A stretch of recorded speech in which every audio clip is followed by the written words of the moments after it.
দেশের প্রধানমন্ত্রী। তার পাশাপাশি আপনাদের শরিক দলই বারে বারে অভিযোগ জানাচ্ছে যে জনজাতিদের কল্যাণে কোনো কাজ হচ্ছে না। এটা আপনি কিভাবে দেখছেন? না দেখুন, আমরা স্পষ্টতার সঙ্গে আমরা ক্লিয়ারিটি চাই। এই রাজ্যে কি কি করতে হবে, ডেভেলপ করতে হবে। আজকে জনজাতি, আজকে স্বাধীনতার পর থেকে এই ত্রিপুরা রাজ্যে জনজাতিদের বিকাশের জন্য কয়টা দল আন্দোলন করেছে? জনজাতিদেরকে শিক্ষার আলো থেকে পিছিয়ে রাখা কই? আমরা তো দেখেছি বড় বড় তাবর তাবর নেতা, এই রাজ্যের মুখ্যমন্ত্রীও তো জনজাতি হয়েছিল। শিক্ষার জন্য কি ব্যবস্থা করেছে? আমাদের সরকার আসার পর আমাদের যেটা প্রায়োরিটি, সেটা হলো জনজাতিদের শিক্ষার, মানে তাদেরকে শিক্ষায় শিক্ষিত করা। আজকে জনজাতিরা কেন পিছিয়ে থাকবে?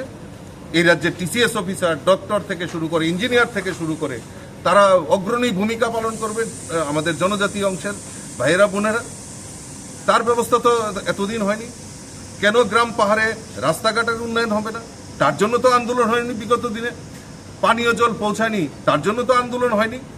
শুধু আলাদা ত্রিপুরা লেন, আলাদা গ্রেটার ত্রিপুরা লেন, আলাদা স্বাধীন ত্রিপুরা, এইভাবে আন্দোলন করে রাজ্যের উন্নয়ন করা সম্ভব নয়। ভারতীয় জনতা পার্টি, দেশের যশস্বী প্রধানমন্ত্রী নরেন্দ্র মোদীর নেতৃত্বের সরকার, যেটা সবচেয়ে প্রায়োরিটি, সেটা হলো জনজাতিদের বিকাশ। আর আমাদের মূল লক্ষ্য জনজাতি বিকাশের মাধ্যমেই এই রাজ্যের বিকাশ সম্ভব। আর সেই সংকল্প নিয়ে আমাদের সরকার কাজ করছে।